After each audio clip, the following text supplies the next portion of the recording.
السلام علیکم ورحمۃ اللہ وبرکاتہ۔ فہم القرآن کورس کلاس 26 میں آپ سب کو خوش آمدید، اہلاً و سہلاً، مرحبا۔ قرآن کریم پڑھنے والوں کی بہت فضیلت ہے۔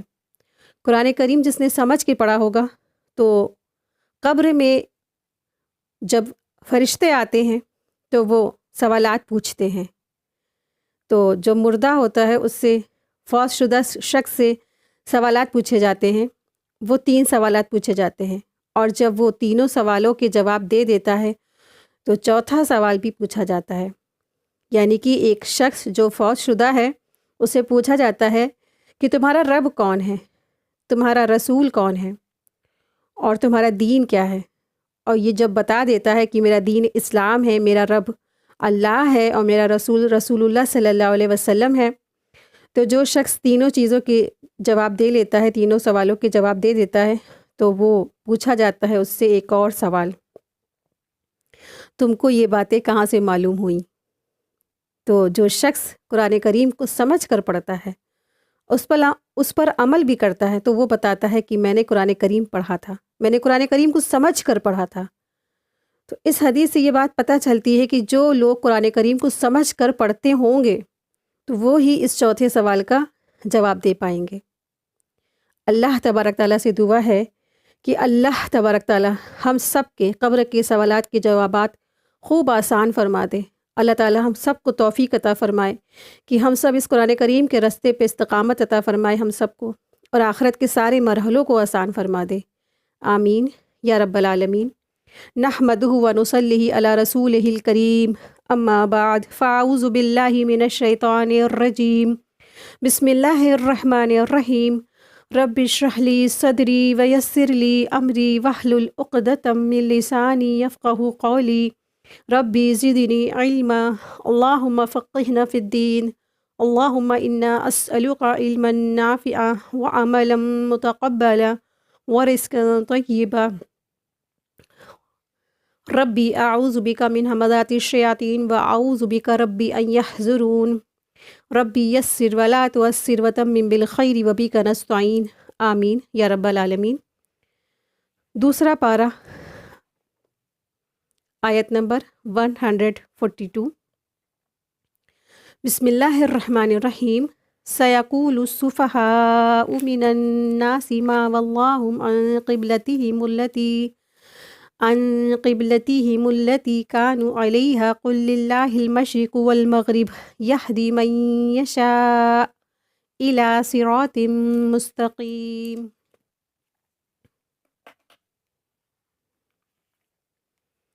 اب یہ بیوقوف لوگ کہیں گے کہ آخر وہ کیا چیز ہے جس نے ان مسلمانوں کو اس قبلے کے رخ سے پھیرنے پر آمادہ کر دیا ہے جس کی طرف وہ منہ کرتے چلے آ رہے تھے۔ آپ کہہ دیجئے کہ پورب اور پشچم سب اللہ ہی کی ہے، اور وہ جس کو چاہتا ہے سیدھی راہ کی ہدایت عطا فرما دیتا ہے۔ تو دوسرا پارہ ہے، اور اس آیتوں کے پس منظر میں خاص پس منظر ہے وہ دراصل بات یہ ہے کہ جب آپ صلی اللہ علیہ وسلم مکہ میں جب تھے، تو مکہ میں جب نماز پڑھتے تھے آپ صلی اللہ علیہ وسلم، تو اس رخ نماز پڑھتے تھے کہ خانہ کعبہ کا اور جو بیت المقدس کا رخ ایک ہی طرف رہتا تھا، ایک ہی ڈائریکشن میں رہتا تھا۔ یعنی کہ خانہ کعبہ میں آپ کسی بھی رخ نماز پڑھے تو کہیں پہ بھی آپ پڑھ سکتے ہیں نا، تو چاروں طرف سے ہی خانہ کعبہ ہی کے رخ ہوتا ہے۔ تو لیکن آپ صلی اللہ علیہ وسلم اس رخ نماز پڑھتے تھے کہ ان کے ڈائریکشن میں خانہ کعبہ بھی رہتا تھا، اور پھر ان کے ڈائریکشن میں مقدس کا بھی رخ رہتا تھا، یعنی مسجد اقصیٰ۔ تو جو سب سے پہلا گھر بنایا گیا ہے، تو وہ سب سے پہلا جو قبلہ ہے وہ اللہ تبارک تعالیٰ کا گھر ہے، یعنی کہ بیت اللہ ہے، مکہ ہے۔ مکہ کے 40 سال کے بعد بیت المقدس بنایا گیا۔ سب سے پہلا قبلہ آدم علیہ السلام سے لے کر اور اب تک جو ہے وہ قبلہ اول یعنی قبلہ بیت اللہ ہی ہے۔ لیکن دراصل بات یہ ہے کہ مسجد اقصیٰ کی طرف لوگ کیوں نماز پڑھنے لگے رخ کر کے، تو بنی اسرائیل میں جب سلیمان علیہ السلام نے مسجد کی تعمیر کی اور اس پر تابوت رکھا گیا تو اس وقت کے بنی اسرائیل بیت المقدس کی طرف رخ کر کے نماز پڑھنے لگے تھے، چونکہ ان کو کوئی خاص حکم بھی نہیں آیا تھا تو وہاں نماز نہ پڑھی جائے تو وہ اس طرف رخ کر کے نماز پڑھ رہے تھے۔ ان کو اس بات سے روکا بھی نہیں گیا، ان کو روکا نہیں گیا، تو یعنی کہ اس وقت جو یہود تھے اور نصارہ تھے ان کا جو قبلہ تھا وہ بیت المقدس کی طرف تھا، لیکن مشرکین اور مسلمان کا جو قبلہ تھا اس وقت تو وہ مکہ تھا۔ لیکن آپ صلی اللہ علیہ وسلم تو رسول تھے، آپ کو تو پتہ ہے کہ ہر چیز حق ہے، بیت المقدس بھی حق ہے اور بیت اللہ بھی حق ہے، لیکن آپ صلی اللہ علیہ وسلم جو شدید محبت کرتے تھے تو وہ قبلہ ابراہیمی یعنی کہ بیت اللہ سے کرتے تھے، کیونکہ وہ ان کا پیدائش کا بھی جگہ تھی اور وہاں ابراہیم علیہ السلام کی دعا بھی تھی، تو بیت اللہ ہی کے پاس آپ صلی اللہ علیہ وسلم کی زیادہ محبت بھی تھی اور اسی سے زیادہ ان کو جو ہے اسی کے پاس وہ نماز پڑھتے بھی رہتے تھے، لیکن اس طرح سے رخ کر کے نماز پڑھتے تھے کہ وہ ان کا جو رخ ہوتا تھا مکہ کی طرف بھی ہوتا تھا، خانہ کعبہ کی طرف بھی ہوتا تھا اور مسجد اقصی کی طرف ہوتا تھا۔ لیکن جب رسول اللہ صلی اللہ علیہ وسلم پر مکہ والوں نے بہت ظلم کیا، بے انتہا ان کے اوپر جو ہے ظلم و ستم کے پہاڑ توڑے مسلمانوں کے اوپر، پہلے مسلمانوں نے ہجرت کی، پھر اس کے بعد آپ صلی اللہ علیہ وسلم نے ہجرت کی، ہجرت کر کے جب مدینہ آئے تو بالکل اپوزٹ ڈائریکشن ہو گئے، مکہ کی طرف رخ کرتے تو پیٹھ مسجد اقصی کی طرف ہو جاتی، مسجد اقصی یعنی بیت المقدس کی طرف اگر منہ کرتے تو مکہ کی طرف پیٹھ ہو جاتی، بالکل اپوزٹ ڈائریکشن ہو گئے تھے۔ تو اللہ تبارک تعالیٰ نے رسول اللہ صلی اللہ علیہ وسلم کو وحی کے ذریعے سے حکم دیا کہ آپ یہاں جب آئے ہیں ہجرت کر کے تو آپ مسجد اقصی کی طرف رخ کر کے نماز پڑھیے۔ مقصد یہ تھا کہ جو یہود تھے نا وہ بھی جان جائیں کہ یہ رسول اللہ صلی اللہ علیہ وسلم سچے رسول ہیں، حق ہیں، ان کا بھی قبلہ وہی ہے قبلہ جو سلیمان علیہ السلام کا تھا، یہ سب ہمارا ہی ایک ہے، دین اسلام سے ہی ہے یہ، اور رسول سچے رسول ہیں، تاکہ یہود کو یقین آ جائے کہ رسول اللہ صلی اللہ علیہ وسلم سچے رسول ہیں۔ اس لیے اللہ سبحانہ تعالیٰ نے نبی صلی اللہ علیہ وسلم کو حکم دیا کہ اب آپ ہجرت کر کے آئے ہیں تو یہود کے قبلے کی طرف ہی رخ کر کے نماز پڑھیں، اور تقریباً انہوں نے 16-17 مہینے اسی طرح نماز پڑھتے رہے۔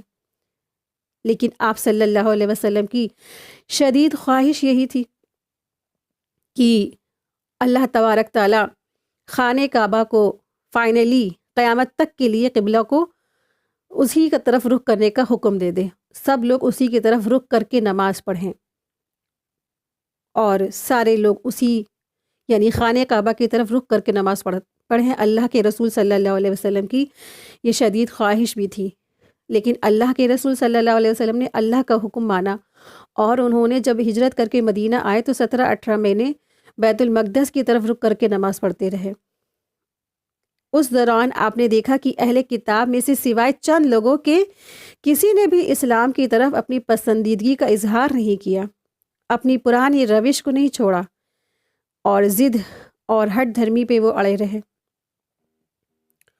اور آپ صلی اللہ علیہ وسلم کی شدید خواہش تھی کہ قبلہ چینج کر دیا جائے، اور اگر ایسا نہ بھی ہوتا تو پھر کیا ہوتا، اور ان کی کتابوں میں یہی لکھا تھا، یعنی یہود کی کتابوں میں یہی لکھا تھا کہ آخری جو نبی ہوں گے ان کا جو قبلہ ہوگا وہ خانہ کعبہ ہوگا۔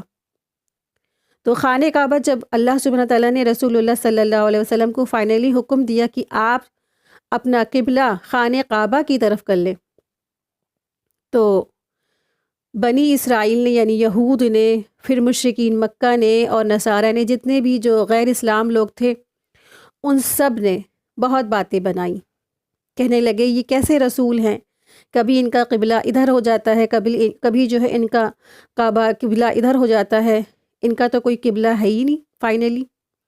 تو اس طرح سے انہوں نے بہت زیادہ پروپیگنڈا کیے، اعتراضات کیے اور باتیں بنائیں۔ تو اسی سارے باتوں کا جواب اس آیت میں دیا گیا ہے۔ اللہ تبارک تعالیٰ فرما رہے ہیں سیقول السفہاء، جلد ہی کہیں گے، عنقریب آپ کو کہیں گے، صفحاء مین بیوقوف لوگ کہیں گے، جو نادان لوگ ہیں، جن کو عقل نہیں ہے نا.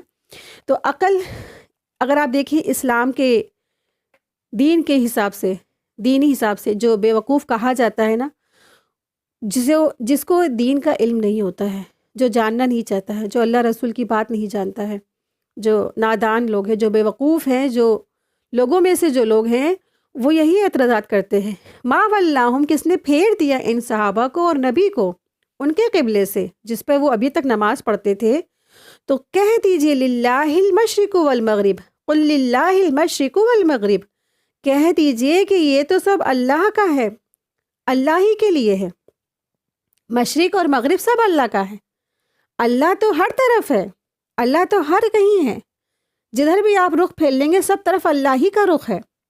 لیکن اللہ سبحانہ تعالیٰ ہر جگہ تو موجود ہے، لیکن اپنے علم کے بنا پہ ہم یہ نہیں کہہ سکتے کہ اللہ سبحانہ تعالیٰ ذرے ذرے میں موجود ہے، تو وہ تو بگاڑ آ جائے گا اس سوچ میں.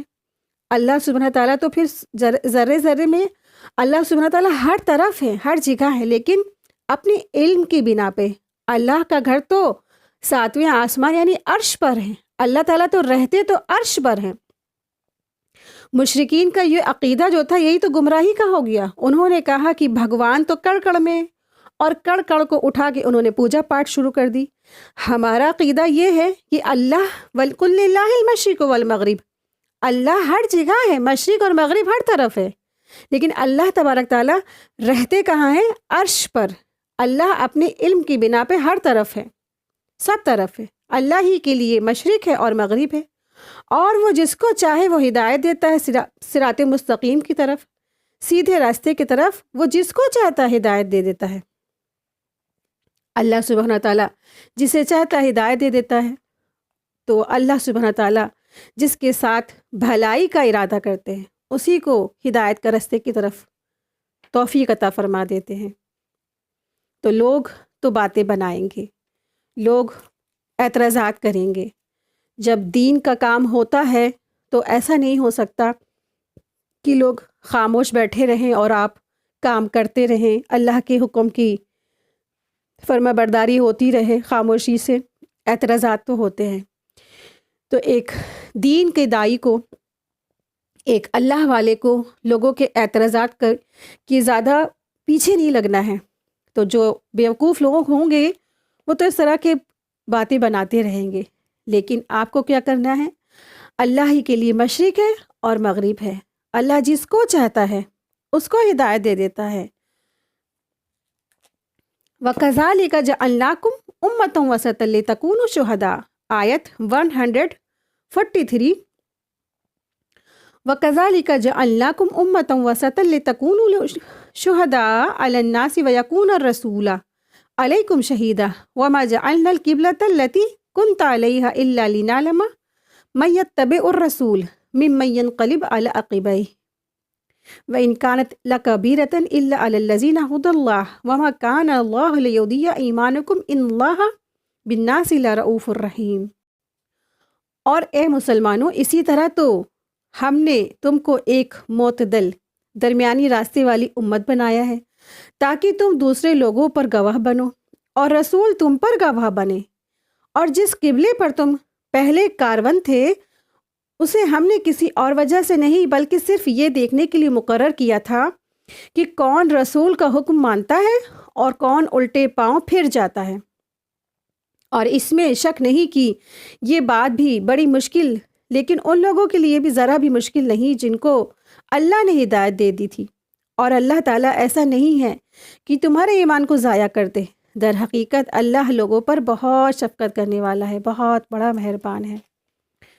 تو دراصل بات یہ تھی کہ یعنی جس طرح ہم نے آخری زمانے میں تمام رخوں کو چھوڑ کر کعبے کی دشا کو قبلے کا بننے کا شرف عطا فرمایا ہے اور تمہارے دل و جان میں قبول کرنے کی ہدایت دی ہے، اسی طرح ہم نے تم کو دوسری امتوں کے مقابلے میں سب سے زیادہ معتدل یعنی درمیانی اور صحیح راستے پر چلنے والی امت بنایا ہے. چنانچہ اس امت کی شریعت میں سے ایک ایسے مناسب احکامات رکھے گئے ہیں جو قیامت قائم ہونے تک انسانیت کی صحیح رہنمائی کر سکے. معتدل یعنی درمیانی امت کی یہ خصوصیات بھی ہے کہ اس آیت میں بیان فرمائی گئی ہے کہ اس امت کو قیامت کے دن انبیاء اکرام کے سامنے گواہ کے طور پہ پیش کیا جائے گا۔ اللہ تبارک تعالیٰ اس آیت میں فرما رہے ہیں کہ یہ جو قبلہ رخ چینج کیا گیا، قبلہ کبھی بیت المقدس ہوا اور پھر فائنلی خانہ کعبہ ہو گیا، تو یہ دراصل کیا تھا؟ ایک طرح سے ٹیسٹ تھا، لوگوں کی چیک کرنا تھا کہ کون واقعی میں حقیقی ایمان لانے والا ہے اور کون واقعی میں منافقین ہیں، تاکہ لوگوں کو چھانٹ پٹک کے الگ کر دیا جائے۔ تو اس آیت میں وجہ بتائی گئی ہے کہ قبلے کا ڈائریکشن چینج ہوا تو آخر کیوں تھا؟ تو دراصل یہ اس لیے تھا کہ اللہ سبحانہ و تعالیٰ جانچ سکے، ٹیسٹ کر سکے، جنہوں نے کہا تھا کہ ہم ایمان لائیں اللہ پر اور رسول پر، تو ٹھیک ہے، تم اب آزمائش بھی تو دو۔ تو ان کو اللہ سبحانہ تعالیٰ نے جانچ لیا، ان کو اللہ تعالیٰ نے چیک کر لیا کہ آمنا آمنا آپ کہہ رہے ہیں، تو آپ بتائیں، ذرا دکھائیں اپنا ایمان کا کتنا پکا آپ کا ایمان ہے۔ آپ دیکھیں کہ ایک ایسا شخص جو کہتے ہیں کہ ہم رسول ہیں، پھر سب ان کی اتباع بھی کرنے لگ جاتے ہیں، سب پیروی بھی کرتے ہیں، اور پھر وہ قبلے کی طرف، بیت المقدس کی طرف رخ کرتے ہیں، اور پھر اچانک سے ہی نماز کی حالت میں یوں گھوم کے بالکل اپوزٹ ڈائریکشن میں رخ کر کے نماز پڑھ رہے ہوتے ہیں۔ صحابہ بھی ماشاء اللہ، اللہ سبحانہ تعالیٰ نے کیسے بہترین صحابہ اللہ کے رسول صلی اللہ علیہ وسلم کو دیے، کوئی سوال نہیں، کوئی جواب نہیں، اور جیسا رسول اللہ صلی اللہ علیہ وسلم اتباع کرتے تھے ویسے ان کے بالکل پیچھے پیچھے ویسے ہی صحابہ بھی بالکل گھوم گئے، بالکل ویسے ہی گھوم گئے اپنی ایڑیوں کے بل پہ، اور سارے کے سارے صحابہ گھوم گئے۔ نماز کی حالت میں یہ حکم آیا اللہ کے رسول صلی اللہ علیہ وسلم پر، اور نماز کی حالت میں سارے کے سارے صحابہ خانہ کعبہ کی طرف رخ کر کے نماز پڑھنے لگے، کیونکہ رسول اللہ صلی اللہ علیہ وسلم نے بھی اپنا رخ خانہ کعبہ کی طرف کر لیا تھا۔ اللہ تبارک تعالیٰ یہاں فرما رہے ہیں وَكَذَلِكَ جَعَلْنَاكُمْ أُمَّةً وَسَطًا لِتَكُونُوا شُهَدَاءَ، اور اسی طرح ہم نے بنایا ہے تم کو امت وسط، تاکہ تم گواہ ہو جاؤ، علی الناس، لوگوں پر، انسانوں پر تم گواہ ہو، اور ہو جائے رسول تم پر گواہ۔ تو اس آیت سے ریلیٹڈ ایک حدیث آتی ہے، ایک حدیث میں آتا ہے کہ جب قیامت واقع ہوگی اور اس دن حضرت نوح علیہ السلام کو بلایا جائے گا، تو اللہ تعالیٰ ان سے پوچھیں گے کیا تم نے میرا پیغام پہنچا دیا تھا؟ تو وہ کہیں گے جی ہاں۔ پھر ان کی امت سے پوچھا جائے گا کیا نوح علیہ السلام نے تمہیں پیغام پہنچا دیا تھا؟ تو ان کی امت کہے گی ہمارے پاس تو کوئی ڈرانے والا آیا ہی نہیں تھا، وہ جھوٹ بول دیں گے۔ تو اللہ تعالیٰ نوح علیہ السلام سے کہیں گے کیا تمہارے پاس کوئی گواہ ہے؟ تو نوح علیہ السلام کہیں گے محمد صلی اللہ علیہ وسلم اور ان کی امت۔ پھر اس امت کے لوگ گواہی دیں گے نوح علیہ السلام نے اپنا پیغام پہنچا دیا تھا، اور پیغمبر اپنی امت پر گواہ بنیں گے، اور ان سے پوچھا جائے گا کہ تم کو جو تم یہ گواہی دے رہے ہو امت محمدیہ سے، تو تم کو یہ بات کہاں سے پتہ چلی؟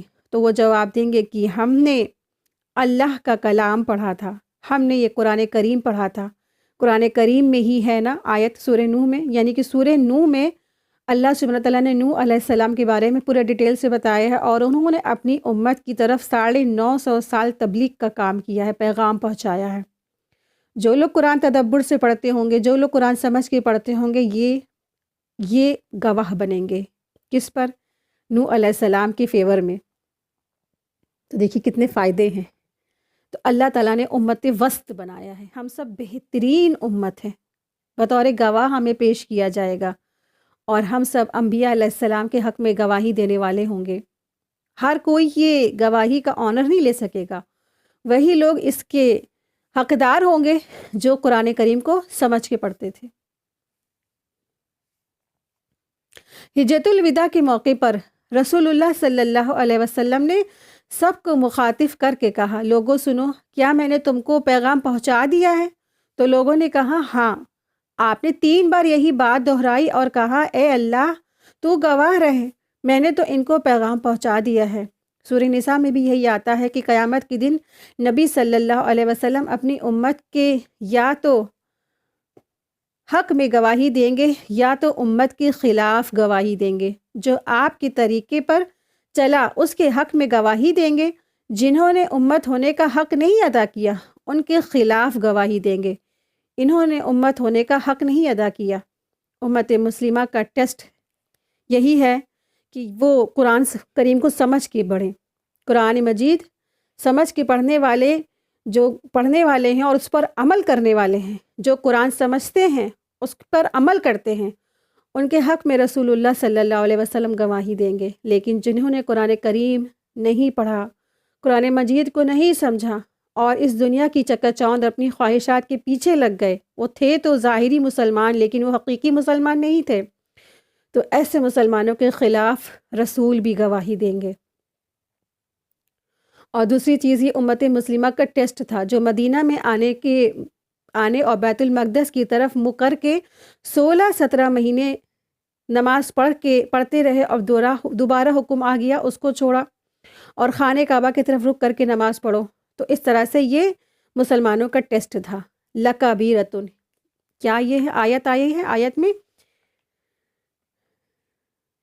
کہ بے شک یہ کیا تھی؟ بہت بھاری تھی، بہت بھاری تھی۔ وَإِن كَانَتْ لَكَبِيرَةً إِلَّا عَلَى الَّذِينَ هَدَى اللَّهُ، بے شک یہ بھاری تھی لیکن ان کے لیے نہیں جن کو اللہ نے ہدایت دے دی ہے۔ جن کو ہدایت مل گئی ان کے لیے کوئی چیز بھاری نہیں ہوتی نا، وہ ہر طرح سے رسول کی اتباع کرتے چلے جاتے ہیں۔ لیکن بھاری کس کے لیے تھی؟ جو ظاہری طور پر مسلمان ہوئے تھے، جو بس فائدوں کے لیے مسلمان ہوئے تھے اور جو دکھاوے کے لیے مسلمان ہوئے تھے۔ تو ایک طرح سے یہ ٹیسٹ تھا اور سب کو کھول کر کے سامنے کلیئر کر دینا تھا کون آپ کا سچا پیروکار ہے اور کون آپ کی اتباع کرنے والا ہے، کون آپ کی بات نہیں ماننے والا ہے۔ اس طرح سے سارے کے سارے لوگوں کا، مسلمانوں کا ٹیسٹ بھی تھا اس میں۔ اللہ سبحانہ تعالیٰ فرما رہے ہیں کہ وَمَا جَعَلْنَا الْقِبْلَةَ الَّتِي كُنْتَ عَلَيْهَا إِلَّا لِنَعْلَمَ مَن يَتَّبِعُ الرَّسُولَ مِمَّن يَنقَلِبُ عَلَىٰ عَقِبَيْهِ، کہ اللہ تبارک تعالیٰ فرما رہے ہیں کہ تاکہ ہم جان لیں کہ کون رسول کی پیروی کرتا ہے اور کون رسول کی اتباع کرتے ہوئے اپنی ایڑیوں کے بل مڑ جاتا ہے۔ بے شک یہ بھاری تھی لیکن ان لوگوں کے لیے نہیں جو ہدایت یافتہ تھے۔ اور اللہ سبحانہ تعالیٰ فرما رہے ہیں کہ در حقیقت اللہ تعالیٰ لوگوں پر بہت شفقت کرنے والا ہے، بہت مہربان ہے۔ تو اللہ تبارک تعالیٰ کا یہ بہت بڑا فضل تھا، یہ رحمت تھی کہ اللہ تبارک تعالیٰ نے فائنلی جو قبلہ جو تھا، اللہ تبارک تعالیٰ نے خانہ کعبہ کو بنا دیا اور اللہ تعالیٰ نے ہم سب کو امت وسط بنایا ہے۔ ہم سب بہترین امت ہیں، ہم کو ایک خاص فریضہ سر انجام دینا ہے، ہمیں لوگوں کے لیے گواہ بنایا گیا ہے۔ ہم بہترین امت ہے اور ہم درمیانی امت ہے۔ جو کام انبیاء کا مشن ہوتا تھا، یعنی کہ جو مشن انبیاء کا ہوتا تھا، مسلسل انبیاء آتے رہے اور پیغام پہنچاتے رہے۔ رسول اللہ صلی اللہ علیہ وسلم آخری رسول ہوئے، ان کے بعد اب کوئی نبی نہیں آئے گا۔ جو کام انبیاء کرتے تھے، جو مشن انبیاء لے کر اٹھتے تھے، وہ مشن امت مسلمہ کا ہے۔ امت مسلمہ کو مبلغ بنایا گیا ہے، بہترین داعی بنایا گیا ہے، لوگوں کو حق بات پہنچانے والا بنایا گیا ہے، لوگوں کو آخرت کے بارے میں ڈرانے والا بنایا گیا ہے۔ لیکن افسوس تو یہی ہے کہ امت مسلمہ آج اپنا مشن نہیں پہچانتی ہے۔ امت مسلمہ قرآن کریم کو سمجھ کر نہیں پڑھتی ہے۔ امت مسلمہ خود نہیں جانتی ہے کہ وہ دنیا میں کیوں آئے ہیں، یہ زندگی کا مقصد کیا ہے۔ اکثر تو یہی لوگ جانتے ہیں کہ ہمارا تو مقصد بس دنیا میں رہنا ہے، اپنی زندگی گزارنا ہے، اپنی پریشانیاں ہیں، ہمارے اپنے ہی گھر کی حالات ایسے ہیں، ہمارے اپنی زندگی میں ایسی مشکلات ہیں، بس ہمیں اپنی زندگی دکھتی ہے، اپنے گھر کے مشکلات دکھتے ہیں، اپنے گھر کے حالات دکھتے ہیں، اپنی گھر والوں کے حالات دکھتے ہیں، ہمارے اپنے میکے والوں کی پریشانیاں بڑی ہیں، ہمارے سسرال والے کی پریشانی بڑی ہے، بس اتنے ہی میں ہماری زندگی سمٹ کے رہ گئی ہے۔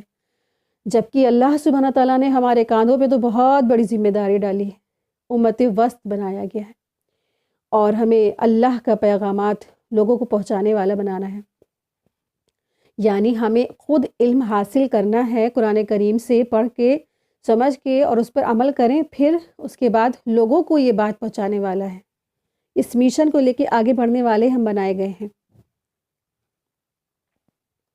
اللہ تبارک تعالیٰ سے دعا ہے کہ اللہ تبارک تعالیٰ ہم سب کو بہترین امت وسط کا جو فریضہ حکم دیا گیا ہے کرنے کا، اس کو ہم عمل کرنے کی توفیق عطا فرمائیں۔ آیت 143۔ قد نرى تقلب وجهك في السماء فلنولينك قبلة ترضاها فول وجهك شطر المسجد الحرام وحيث ما كنتم فولوا وجوهكم شطره إن الذين أوتوا الكتاب ليعلمون أنه الحق من ربهم وما الله بغافل عما يعملون۔ اے نبی صلی اللہ علیہ وسلم، ہم تمہارے چہرے کو بار بار آسمان کی طرف اٹھتے ہوئے دیکھ رہے ہیں، چنانچہ ہم تمہارا رخ ضرور اس قبلے کی طرف پھیر دیں گے جو تمہیں پسند ہے۔ لو اب اپنا رخ مسجد حرام کی طرف کر لو، اور آئندہ جہاں کہیں بھی تم ہو اپنے چہرے کو جو رخ ہے اسی کی طرف رکھا کرو۔ اور جن لوگوں کو کتاب دی گئی تھی وہ خوب جانتے ہیں یہی بات حق ہے جو ان کے پروردگار کی طرف سے آئی ہے، اور جو یہ کچھ کر رہے ہیں اللہ اس سے غافل نہیں ہے۔ یعنی جب بیت المقدس کو قبلہ بنایا گیا تو نبی صلی اللہ علیہ وسلم کی یہی شدید آرزو تھی کہ اللہ کے رسول صلی اللہ علیہ وسلم یہی چاہتے تھے کہ بیت المقدس کی طرف سے رخ ہٹا کر کے نماز کا جو رخ ہے وہ خانہ کعبہ کی طرف کر دیا جائے۔ تو قد نرى تقلب وجهك في السماء، کہ ہم آپ کا بار بار جو چہرہ اٹھا کر آسمان کی طرف آپ دیکھتے ہیں، اس کو ہم دیکھ رہے ہیں۔ 17-18 مہینے اللہ کے رسول نے اللہ کے حکم کے مانتے ہوئے اللہ کے رسول نے بیت المقدس کی طرف رخ کر کے نماز پڑھی، جبکہ آپ کا شدید محبت کس سے تھی؟ خانہ کعبہ سے۔ پھر بھی اللہ نے ان کو حکم دیا رسول کو، اور رسول اللہ صلی اللہ علیہ وسلم نے فوراً اس کو سمعنا واطعنا فوراً مان لیا، اور نماز اسی کی طرف کرتے رہے جدھر اللہ نے ان کو حکم دیا تھا۔ لیکن ان کی شدید یہی خواہش تھی کہ اللہ تعالیٰ خانہ کعبہ کو قبلے کا رخ کر دے، اور اللہ تعالیٰ اپنے جو اللہ کے خاص دیکھی جو بندے ہوتے ہیں نا، اللہ تعالیٰ ان کی ہر بات جانتے ہیں، ان کے دل میں جو خیالات ہوتے ہیں نا اللہ تعالیٰ وہ بھی جانتے ہیں، ان کے دل میں خواہش کیا ہے، آرزو کیا ہے، تکلیف کیا ہے، غم کیا ہے، اللہ کو ہر چیز کی خبر ہے۔ رسول اللہ صلی اللہ علیہ وسلم نے کوئی دعا بھی نہیں کی تھی، رسول اللہ صلی اللہ علیہ وسلم نے کوئی ایسی خاص آرزو نہیں کی تھی، صرف وہ آسمان کی طرف دیکھتے تھے۔ دیکھنا اللہ کے رسول صلی اللہ علیہ وسلم کا آسمان کی طرف ایسا دیکھنا کہ اللہ کو سب معلوم ہو گیا کہ ان کا رسول ان سے کیا چاہتا ہے نا، یہ ہمارا رب ہے۔ جب بندہ مومن اللہ کی خاطر اپنی ہر چیز قربان کرتا ہے تو اللہ تبارک تعالیٰ اس کی ہر آرزو، ہر خواہشات، ہر تمناؤں کو پورا کرتے ہیں۔ اللہ تبارک تعالیٰ نے اپنے رسول صلی اللہ علیہ وسلم کی خواہش کو پورا کیا، اور اللہ تعالیٰ نے ان کا جو فائنلی قبلہ تھا اسے خانہ کعبہ کی طرف رخ پھیر دیا گیا۔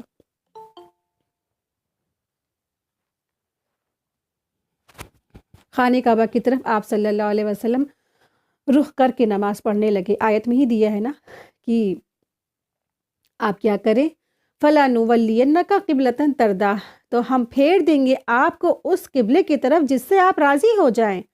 فَوَلِّ وَجْهَكَ شَطْرَ الْمَسْجِدِ الْحَرَامِ، پس پھیر لیجئے اپنے چہرے کو شطر المسجد الحرام، مسجد حرام کی طرف۔ اور آپ کہیں بھی ہوں تو آپ کا رخ کہیں بھی ہو، آپ دنیا کے کسی کونے میں بھی ہو، وَحَيْثُ مَا كُنتُمْ فَوَلُّوا وُجُوهَكُمْ شَطْرَهُ، آپ اپنا رخ کدھر کریے گا؟ ہمیشہ خانہ کعبہ کی طرف ہی کریے گا، آپ کا چہرہ ہمیشہ خانہ کعبہ کی طرف ہو۔ تو وَإِنَّ الَّذِينَ أُوتُوا الْكِتَابَ لَيَعْلَمُونَ أَنَّهُ الْحَقُّ مِن رَّبِّهِمْ، جن کو اللہ نے کتاب دی تھی، جن کو جو کتاب والے تھے، اہل کتاب تھے، وہ جانتے تھے کہ بے شک یہ حق ہے ان کی رب کی طرف سے، کیونکہ اہل کتاب یعنی بنی اسرائیل کو معلوم تھا کہ یہ ایسا ہوگا، ان کی کتابوں میں اس طرح سے صفات موجود تھی کہ آخری جو نبی ہوں گے ان کا قبلہ بیت المقدس نہیں ہوگا، خانہ کعبہ ہوگا، اور اس طرح سے ان کا قبلہ فائنلی جو مقرر کر دیا جائے گا۔ تو ان کی کتابوں میں لکھا ہوا تھا یہ حق ہے، یہ سچ ہے، وہ جانتے تھے یہ سب کچھ سچ ہے اور ان کے رب کی طرف سے ہے، اور اللہ تعالیٰ غافل نہیں اس سے جو تم کر رہے ہو۔ یعنی سب کچھ جاننے کے بعد، سب کچھ ماننے کے بعد تمہارے سامنے ہر بات، ہر چیز کھول کھول کے بیان کر دی گئی، واضح ہو گئی چیزیں۔ سچے رسول ہیں رسول اللہ صلی اللہ علیہ وسلم، حقیقی رسول ہیں، حق پر ہیں، سچ پر ہیں، اس کے باوجود بنی اسرائیل نے کیا کیا تھا؟ ایمان نہیں لائے، مانے نہیں، نہ ہی نصارہ نے ایمان لائے، نہ ہی مشرکین مکہ لائے۔ اللہ تعالیٰ غافل نہیں ہے اس سے جو تم کر رہے ہو عمل۔ تمہارا دل تو تصدیق کر رہا تھا نا، ہاں یہ سچے رسول ہیں، ہاں ان کا قبلہ بھی وہی ہے جو ہماری کتابوں میں تھا، جو ہماری کتابوں میں سب کچھ لکھا ہوا ہے نا، لیکن اس کے باوجود جاننے بوجھنے کے بعد بھی تم نے رسول اللہ صلی اللہ علیہ وسلم کا انکار کر دیا۔ یعنی اہل کتاب اچھی طرح جانتے تھے قبلے کی تبدیلی کا جو حکم دیا گیا ہے وہ بالکل برحق ہے۔ اس کی وجہ سے تو یہی وہ لوگ حضرت ابراہیم علیہ السلام کو مانتے تھے، اور یہ بات ہسٹوریکل تھی، ثابت بھی تھی کہ انہوں نے اللہ کے حکم سے مکہ میں کعبہ تعمیر بھی کیا تھا، یعنی ابراہیم علیہ السلام نے اللہ کے حکم سے کعبہ تعمیر بھی کیا تھا۔ اور بعض جو اتہاس کار ہوتے ہیں انہوں نے خود تورات کی دلیلوں سے بھی ثابت کیا تھا کہ حضرت ابراہیم علیہ السلام کی اولاد جن میں حضرت اسحاق علیہ السلام بھی شامل ہیں ان کا قبلہ کعبہ ہی تھا، جو آخری نبی کا جو قبلہ ہوگا وہ بھی کعبہ ہی ہوگا۔ تو یہ سب کچھ وہ جانتے تھے، بنی اسرائیل سب کچھ جاننے کے بعد، ماننے کے بعد، ان کا دل گواہی بھی دے رہا ہے، اس کے باوجود بھی انہوں نے رسول اللہ صلی اللہ علیہ وسلم کا انکار کر دیا کہ یہ رسول کیا ہیں؟ جھوٹے ہیں، یہ تو ہماری کتابوں میں کیسا کچھ بھی نہیں پاتے ہیں۔ اس طرح سے اللہ کے رسول صلی اللہ علیہ وسلم کا اہل کتاب نے انکار کیا تھا، کتاب والے ہونے کے باوجود بھی۔ آیت دیکھیں، آیت نمبر 145 ہے، وَلَئِنْ آتَيْتَ الَّذِينَ أُوتُوا الْكِتَابَ بِكُلِّ آيَةٍ مَا تَبِعُوا قِبْلَتَكَ وَمَا أَنْتَ بِتَابِعٍ قِبْلَتَهُمْ وَمَا بَعْضُهُمْ بِتَابِعٍ قِبْلَتَهُ بَعْدَ وَلَئِنِ اتَّبَعْتَ أَهْوَاءَهُمْ مِنْ بَعْدِ مَا جَاءَكَ مِنَ الْعِلْمِ إِنَّكَ إِذًا لَمِنَ الظَّالِمِينَ۔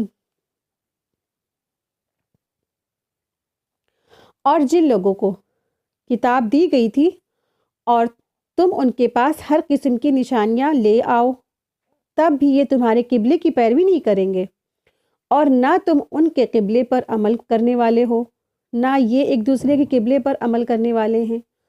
اور جو علم تمہارے پاس آ چکا ہے اس کے بعد اگر کہیں تم نے اپنی خواہشات کی پیروی کر لی تو اس صورت میں یقیناً تمہارا شمار ظالموں میں سے ہوگا۔ یہودی بیت المقدس کو اپنا قبلہ مانتے تھے، اور عیسائی بیت الحم کو ہی، یعنی جہاں حضرت عیسیٰ علیہ السلام پیدا ہوئے، اس وقت الگ الگ لوگوں کا الگ الگ قبلہ تھا۔ بیت المقدس یہودی کا قبلہ تھا، بیت الحم یعنی کہ بیت المقدس میں ہی ایک ایریا ہے جہاں پہ بیت الحم کہتے ہیں جس کو، وہ عیسائیوں کا قبلہ تھا۔ ہر ایک کا قبلہ اس وقت الگ الگ تھا، اور مشرکین مکہ خانہ کعبہ کی طرف رخ کر کے نماز پڑھتے تھے، جو بھی عبادت ان کا کرنے کا طریقہ تھا۔ سب اپنے اپنے ان کے قبلے بٹے ہوئے تھے اور اپنے اپنے سب طریقے سے کر رہے تھے، لیکن اللہ کا یہ بہت بڑا فضل ہوا کہ اللہ تبارک تعالیٰ نے ایک خاص حکم نازل فرمایا، اور سارے قوم، سارے لوگوں کے لیے ایک پتہ چل گیا کہ اب فائنلی جو قبلہ ہے، فائنلی جو رخ ہوگا تو وہ رخ ہوگا خانہ کعبہ کی طرف، بیت اللہ کی طرف۔ اور لیکن یہاں پہ حکم بتایا جا رہا ہے کہ اگر آپ، جن لوگوں کو کتاب دی بھی گئی ہے نا، آپ ان کے پاس تمام نشانیاں بھی لے کر آئیں، تب بھی وہ آپ کے قبلے کی پیروی نہیں کریں گے، یعنی خانہ کعبہ کی طرف نہیں رخ کریں گے نا۔ بنی اسرائیل جانتے تھے کہ آپ صلی اللہ علیہ وسلم حقیقی رسول ہے، سچے رسول ہے، لیکن انہوں نے دیکھا بھی اور ان کے ساتھ نمازیں بھی پڑھی آپ صلی اللہ علیہ وسلم نے۔ بنی اسرائیل بھی دیکھتے تھے نا، جس وقت آپ صلی اللہ علیہ وسلم مدینہ گئے تھے وہاں پہ چاروں طرف یہودی تو رہتے تھے، اور پھر جب انہوں نے رخ ادھر کرا بھی تب بھی وہ یہ دیکھ رہے تھے، لیکن وہ جو بنی اسرائیل تھے بیت المقدس کی طرف رک کر کے جب نماز پڑھتے تھے تو ادھر ہی وہ نماز پڑھتے رہے۔ تو اللہ سبحانہ تعالیٰ یہاں پہ رسول اللہ صلی اللہ علیہ وسلم کو بتا رہے ہیں کہ آپ جن کو کتاب دی گئی تھی نا، اگر آپ ان کے پاس تمام قسم کی نشانیاں لے بھی آئیں گے نا، تب بھی وہ آپ کی قبلے کی پیروی نہیں کریں گے، کیونکہ رسول اللہ صلی اللہ علیہ وسلم کی شدید خواہش تھی۔ ایک جب رسول ہوتا، آپ دیکھیں کہ آپ کو اگر کوئی بات پتہ چل جائے، ایک انسان جو ہے، ایک معمولی انسان اپنی آنکھ سے جنت یا جہنم کیا آنکھ سے مشاہدہ کر کے آئے گا، ایک معمولی سا انسان، وہ کیا چاہے گا کہ ہم تو خود تو بچے اور میرے ساتھ والے، میرے پاس والے، میرے پورے جتنے بھی کنٹری میں ہیں، شہر میں ہیں، جہاں ہم رہ رہے ہیں وہ سارے کے سارے لوگ اس چیز سے بچ جائے نا، ہر ایک کی وہ خیر خواہ ہو جائے گا۔ تو آپ صلی اللہ علیہ وسلم تو کیا تھے؟ رسول تھے، رسول اللہ صلی اللہ علیہ وسلم تھے، اور ان کی شدید خواہش تھی کہ یہ سارے کے سارے لوگ جو ہے جہنم سے بچ جائے، کوئی بھی جہنم میں نہ جائے، سب لوگ ایمان لے آئیں، چاہے وہ یہود ہو، چاہے وہ نصارہ ہوں، چاہے وہ مشرکین عرب ہوں، جو بھی لوگ ہوں، سب لوگ ایمان لے آئیں۔ اور وہ بہت کوشش بھی کرتے رہتے تھے اپنے اخلاق سے، اپنے کردار سے، بہترین طریقے سے ان کے ساتھ معاملات کر کے۔ لیکن وہ جو ایک ضدی قسم کے جو لوگ ہوتے ہیں نا، جنہوں نے ضد ہی کر لی ہے، چاہے جیسے بھی ہو، اب ہمیں تو بس اپنے دھرم کو ماننا ہے، سچ واضح ہو گیا، حق واضح ہو گیا، بس ہم اب تو اپنے باپ دادا کا جو دھرم ہے نا اس کو بس پکڑ کے رکھیں گے۔ ہم تو جیوز میں پیدا ہوئے، ہم تو بس جیوز ہی مریں گے، ہم کرسچن ہیں تو کرسچن ہی میں مریں گے، چاہے حق سامنے واضح ہو گیا۔ لیکن اس میں سے بھی کچھ مسلمان ایسے تھے جو حق سامنے آ جاتا تھا تب بھی وہ ایمان لے آتے تھے اور مسلمان بھی ہوئے۔ اور لیکن کچھ ایسے ضدی قسم کے لوگ تھے جن کے پاس بڑی بڑی نشانیاں لانے کے باوجود بھی وہ رسول اللہ صلی اللہ علیہ وسلم پر ایمان نہیں لائے۔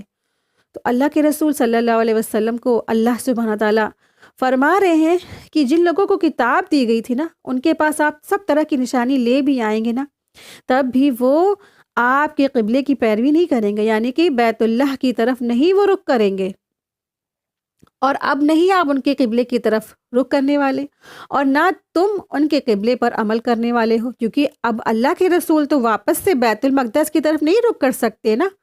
اللہ تعالیٰ نے حکم دیا کہ آپ اپنا قبلہ کدھر کر لیں؟ خانہ کعبہ کی طرف کر لیں۔ اب اللہ کے رسول صلی اللہ علیہ وسلم اللہ کے نافرمانی نہیں کر سکتے نا، نافرمانی کر کے واپس بیت المقدس کی طرف نہیں رخ کر سکتے ہیں نا، تو اب یہ نہیں عمل ہو سکتا، امپاسبل ہے۔ اب تو جدھر اللہ نے حکم دے دیا اللہ کے رسول کو، اللہ کے رسول ادھر اسی طرف رخ کر کے وہ نماز پڑھیں گے۔ تو اللہ سبحانہ تعالیٰ فرما رہے، اور نہ تو آپ ان کے قبلے کی پر عمل کرنے والے ہیں، نہ یہ ایک دوسرے کے قبلے پر عمل کرنے والے ہیں، یعنی نہ تو کرسچن عیسائیوں کی طرف، یعنی کہ کرسچن یا عیسائی نہ تو یہودی کے قبلے کی طرف رخ کریں گے، نہ یہودی عیسائیوں کے قبلے کی طرف رخ کریں گے، نہ یہودی خانہ کعبہ کی طرف رخ کریں گے، نہ ہی مشرکین مکہ بیت المقدس کی طرف رخ کریں گے۔ یہ کوئی بھی ایسے نہیں ہے جو کسی کے قبلے کی طرف رخ کر کے عمل کر لے، کسی دوسرے کے قبلے کی طرف جو ہے رخ کر کے عمل کرنے والے ہیں۔ اور جو علم تمہارے پاس آ چکا ہے اس کے بعد اگر کہیں تم نے ان کی خواہشات کی پیروی کی تو اس صورت میں تمہیں یقیناً تمہارا شمار ظالموں میں ہوگا۔ یعنی کہ خطاب تو آپ صلی اللہ علیہ وسلم سے ہے، لیکن بات ہم سب کے لیے ہے، سارے مسلمان اس سے مخاطب ہیں، امت سے اللہ سبحانہ تعالیٰ فرما رہے ہیں کہ تمہارے پاس جو علم آ چکا ہے نا، اب اس کے اگر بات تم نے کیا کیا، ان کی خواہشات کی پیروی کی۔ ان کی تو خواہش یہی ہے کہ ہر مسلمان وہ ایک یہود ہو جائے، ہر مسلمان نصارہ کی خواہش یہی ہے کہ ہر مسلمان نصارہ ہو جائے، یہود کی خواہش یہی ہے کہ ہر مسلمان جو ہے یہود بن جائے، مشرکین یعنی ہندوؤں کی خواہش یہی ہے کہ ہر مسلمان ہندو ہی بن جائے۔ اس کے لیے تو انہوں نے بڑے بڑے جو ہے ابھیان چلا رکھی ہے، پلاننگ کر رکھی ہے، سب کچھ کر رکھا ہے۔ 5 لاکھ دیں گے تو تم جو ہے ایک لڑکی کو لیا نکاح کر لو، کورٹ میرج کر لو، اس کو دھرم پریورتن کر کے گھر واپسی کر لو، تمام طرح کی جو چالیں آج موجود ہیں، آپ اور ہم سب کو پتہ ہے کیا کیا ان کی پلاننگ ہے، کیا کیا ان کے منصوبے ہیں۔ اسی طرح سے غیر مسلم، کرسچن اور یہود سارے کے سارے یہی اسی پہ آمادہ ہیں کہ یہ ان کی شدید یہی خواہش ہے۔ دشمنان اسلام ہے نا، ان کو پسند نہیں ہے کہ جو مسلمان ہیں نا، آپ دیکھیں شروع سے، آپ دیکھیں، آپ ہمارا اور اپنا نہ دیکھیں یا ہم ان کا ریلیجس سے نہ دیکھیں، اسٹارٹنگ سے دیکھیں۔ رسول اللہ صلی اللہ علیہ وسلم کے جیسا کسی کا اخلاق نہیں ہو سکتا ہے، کوئی بھی نہیں ہو سکتا اتنے اچھے اخلاق والا کہ جن کے اوپر پتھر برسائے گئے وہ ان کے لیے خیر خواہ تھے، جن مکہ والوں نے ان کے ہر طرح سے ان کی بے عزتی کی اور ان کو تکلیفیں پہنچائی، انہیں مکہ والوں کے لیے انہوں نے دعائیں کی۔ رسول اللہ صلی اللہ علیہ وسلم اعلیٰ اخلاق کے مرتبے پر تھے، اس کے باوجود انہوں نے کیا کیا بدلے میں نا؟ ان کو جھوٹا کہا، ساحر کہا، کذاب کہا، طرح طرح کی باتیں کی۔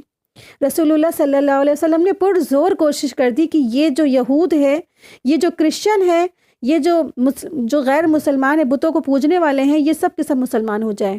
اسی لیے آپ صلی اللہ علیہ وسلم نے اپنا بہترین اخلاق ان کے سامنے کیا، بہترین کردار سامنے رکھا، ہمیشہ ہنس کے، مسکرا کے اور اچھے طریقے سے ان سے بات کرتے رہے، تبلیغ کرتے رہے۔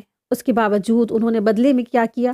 آپ صلی اللہ علیہ وسلم کو بے عزت کیا، خون، یہاں تک کہ ان کا خون بہا دیا، ان کے اوپر تکلیفیں دی، اذیتیں پہنچائیں اور جنگیں کی۔ اس کے بعد بھی ان کا دل نہیں مانا تو آپ صلی اللہ علیہ وسلم کو قتل کر دینے کی بھی سازشیں کر ڈالی، کئی بار جان سے مارنے کی کوشش کی۔ تو دشمنی تو وہاں سے چلی آ رہی ہے نا۔ آپ اور ہم تو کیا ہیں، بس ہمارا اور آپ کی کیا دشمنی؟ کوئی دشمنی نہیں۔ دشمنی تو یہ ہے کہ ایک اللہ کی جو عبادت کرنے والے ہیں وہ ان کو پسند نہیں آتے ہیں، ایسے لوگوں کو توحید والے پسند نہیں آتے ہیں۔ یا تو آپ اپنا توحید چھوڑ دیجئے، ان کے جیسا دھرم اختیار کر لے تو یہ خوش ہو جائیں گے۔ تو لیکن بات کیا ہے، یہ دنیا تو بس چند روزہ زندگی ہے نا۔ آج ہم ان کا بھی مان لیں گے، ان کا بھی مان لیں گے، ان کا ہی مان لیں گے، ہم اپنی زندگی 20-25 سال کی کیا ہم تباہ برباد کر لیں؟ اس 20-25 سال کی زندگی کے لیے کیا ہم آخرت تباہ کر لیں، برباد کر لیں؟ تو اللہ تبارک تعالیٰ فرما رہے ہیں تمہارے پاس تو علم آ چکا ہے نا، تمہیں تو اب پتہ چل گیا ہے حق کیا ہے، باطل کیا ہے، کس کے کیا منصوبے تھے، کس کی کیا پلاننگ تھی۔ تم کو تو اب ہر چیز کی نالج ہو گئی ہے، کون دشمن ہے، کون دوست ہے، کون تمہارا اچھا چاہتا ہے، کون تمہارا برا چاہتا ہے۔ اب اس کے بعد اگر تم نے ان کی خواہشات، ان کی مرضی کی پیروی کی، ان کی مرضیوں کی تم لے کر چلے، تو اس صورت میں تم یقین جان لو تمہارا جو تم شمار ہے نا، تم ظالموں میں سے ہو جاؤ گے۔ تم ایسے شخص ہوگے جو ظالم ہوگے۔ جو ظالم لوگ ہوتے ہیں نا، یعنی کہ جانتے بوجھتے لوگوں کو ظلم کرتے ہیں، یعنی کہ کسی کو اس کا حق نہ دینا، اس کی کسی کے حق سے ہٹا دینا۔ اللہ کے رسول صلی اللہ علیہ وسلم نے اسی کی تعلیم دی کہ ہم توحید پہ رہیں۔ توحید پر جو شخص نہیں ہے، جس نے توحید چھوڑا، اس کے پاس ڈھیروں نیکیاں اس کو فائدہ نہیں دیں گی۔ اگر وہ ایک شخص توحید پر نہیں ہے، اس نے ایسی بالٹی پہ اپنا سارا پانی جمع کیا جس کے چاروں طرف چھید ہیں۔ مثال کے طور پہ ایک آدمی ہے، وہ پانی بھر رہا ہے لیکن اس میں پانی جمع نہیں ہو رہا کیونکہ اس بالٹی میں چاروں طرف چھید ہیں، ہول ہیں۔ اور ایک شخص وہ ہے جو تھوڑا تھوڑا پانی بھر رہا ہے لیکن اس میں کوئی بھی ہول نہیں، اس کا پانی بھر گیا نا۔ تو مثال ایسی ہے، جب کوئی شخص توحید پر نہیں ہوتا ہے، وہ چاہے اعمال کی جتنی بھی بالٹی بھر لے، جتنی بھی پانی بھر لے، اس کے اندر چاروں طرف چھید ہیں، سب نیکیاں ضائع ہو جائیں گی، کوئی نیکی نہیں بچے گی۔ لیکن ایک شخص وہ ہے جو توحید پر ہے، اس کے عمل تھوڑے سے ہیں لیکن وہ بالٹی نہ کبھی نہ کبھی ضرور بھر جائے گی، کیونکہ کہیں بھی کوئی اس کے اندر ہول نہیں ہے۔ تو نیکی خوب کرے تو ایکسیپٹ کب ہوگی؟ وہ جب انسان توحید پر ہوگا۔ تو ہمارا توحید پر ہونا ان کو یہ چیز اچھی نہیں لگتی ہے، وہ یہی چاہتے ہیں، یہ بنی اسرائیل، یہ یہود، یہ نصارہ، یہ جیوس، یہ غیر مسلمین، یہ غیر مسلمان یعنی یہ ہندو، یہی تو چاہتے ہیں کہ ہم ان کے بھی دھرم کو مان کے چلیں اور اپنے دھرم کو بھی مان کے چلیں۔ لیکن یہاں اللہ تبارک تعالیٰ آیت میں کیا فرما رہے ہیں کہ اگر تم نے ان کے خواہشات کی پیروی کی تو تم جان لو تمہارا تو شمار کن میں ہوگا، تم ظالموں میں سے ہو جاؤ گے۔ ظلم دراصل ظلم کیا ہے؟ ان الشرک لظلم عظیم، شرک کو سب سے بڑا ظلم کہا گیا ہے، کیونکہ اللہ ہی حقدار ہے کہ اللہ کی عبادت کی جائے۔ اللہ سے بڑھ کر کوئی نہیں جس کی عبادت کی جائے۔ اللہ کے ساتھ جب غیر اللہ کو پکارا جاتا ہے، عبادت کی جاتی ہے، تو یہ اللہ کے ساتھ ظلم ہوتا ہے۔ تو جب اللہ تعالیٰ کے ساتھ اوروں کی خواہشات کو پورا کیا، ہم نے ان کے بھی بتوں کی پرستش کی، اور ان کو خوش کرنے کے لیے ہم نے ہولی منا لی، دیوالی منا لی، ان کو مبارکباد ہی کہہ دی، ان کے گنیش وسرجن میں چلے گئے، ان کے درگا پوجا میں بھی ہم شامل ہو گئے، اور پھر ہم ان کے کرسمس اور ان کے برتھ ڈیز وغیرہ میں جو ان کے جو ہوتے ہیں، گڈ فرائیڈے میں بھی شامل ہو گئے۔ پھر کیا ہوگا؟ تو پھر شمار کس میں ہو جائے گا؟ ظالموں میں ہو جائے گا۔ تو ہم کسی کے بھی دھرم کو ایکسیپٹ نہیں کر سکتے۔ ہم تو کیا ہیں؟ ہم توحید پر ہیں۔ ہم زبان سے بھی اس کا اقرار کرتے ہیں، دل سے بھی اس کا اقرار کرتے ہیں، اور عمل سے اس کا اظہار کرتے ہیں کہ دنیا میں ہر چیز کا ہم نے انکار کر کے صرف اور صرف ایک اللہ کی عبادت کو ہم کرتے ہیں۔ صرف اور صرف ایک اللہ کی عبادت کو، نہیں ہے کوئی معبود سوائے اللہ کے۔ پوری دنیا میں جتنے معبود ہیں ان سب کا انکار ہے، اور صرف ایک اللہ کی عبادت پر ہم اپنے ایک جو معبود ہے، جو ہمارا رب ہے، جو ہمارا اللہ ہے، صرف ہم اسی سے مدد چاہتے ہیں، صرف ہم اسی کو پکارتے ہیں۔ وہی ہمارا معبود برحق ہے، وہی ہمارا رب ہے، صرف اسی کی ہم عبادت کرتے ہیں، اس کے ساتھ کوئی شریک نہیں ہے۔ لا الہ الا اللہ محمد الرسول اللہ جب زبان سے کہا ہے تو اس کو عمل بھی کرنا ہے۔ سارے جتنے بھی دنیا میں پتھر پوجا اور پیڑ درخت پروت سورج چاند انسان ولی اولیاء ان سب کا انکار کرتا ہے انسان کہ لا الہ الا اللہ، نہیں ہے کوئی معبود الا اللہ سوائے اللہ کے، اور محمد الرسول اللہ صلی اللہ علیہ وسلم اللہ کے رسول ہیں۔ یہ بھی بات ضروری ہے۔ اگر ایمان لے آئیں اور رسول اللہ صلی اللہ علیہ وسلم پر ایمان نہیں لے آئے تو سارے اعمال ردی ہیں، بیکار ہے۔ تو ایمان کی شرط کیا ہے؟ رسول اللہ صلی اللہ علیہ وسلم پر بھی ایمان لایا جائے۔ تو یہ ہے توحید، یہ ہے ایک اللہ کی عبادت کرنے والے۔ تو جب کوئی اس کا اظہار کرتا ہے تو یہ تمام ادیان، تمام کے دھرم کے ماننے والے لوگ آٹومیٹکلی اس کے دشمن ہوتے ہیں، دشمنان اسلام جنہیں کہتے ہیں۔ تو لیکن ہمیں کیا کرنا ہے؟ ہمیں تو اللہ کے رسول اللہ صلی اللہ علیہ وسلم ہے نا، ان کے جیسا اپنا اخلاق بنانا ہے، ان کے جیسے اپنا ہمیں کردار بنانا ہے، ہمیں اچھا اخلاق پریزنٹ کرنا ہے۔ لیکن ہم اپنا اخلاق اچھا بہترین اخلاق تو دکھا سکتے ہیں، پیش کر سکتے ہیں، لیکن اگر کوئی ہم سے یہ کہے کہ آئیے آپ ہمارے بتوں کی بھی عبادت کیجئے، تو کہہ دیجئے لکم دینکم ولی دین، تم کو تمہارا دین مبارک اور ہم کو ہمارا دین مبارک ہے۔ ہم تمہارے نہ تو تم دین کی پیروی کرنے والے، نہ تو تم میرے دین کی پیروی کرنے والے۔ تم اگر میرے رب اللہ کی پیروی کر بھی لوگے تم تو فائدے میں ہو جاؤ گے، تم تو جنت میں ہو سکتا ہے تم جگہ پا جاؤ۔ لیکن اگر ہم جانتے بوجھتے ہم تمہارے بت کی پیروی کر لیں گے تو ہم تو دراصل کیا ہو جائیں گے؟ ظالموں میں سے ہو جائیں گے۔ ہم تو خسارہ پانے والے ہیں، ہمارا شمار تو ظالموں میں ہو جائے گا۔ تو ہم تو ایسا نہیں کرنے والے ہیں۔ لکم دینکم ولی دین۔ الحمدللہ آج کا ہمارا لیسن پورا ہوا۔ وآخر دعوانا ان الحمدللہ رب العالمین۔ سبحانک اللہم و بحمدک، اشہد ان لا الہ الا انت، استغفرک و اتوب الیک۔ ربنا تقبل منی انک انت السمیع العلیم وتب علینا انک انت التواب الرحیم۔ السلام علیکم ورحمۃ اللہ وبرکاتہ۔ جزاک اللہ خیرا کثیرا۔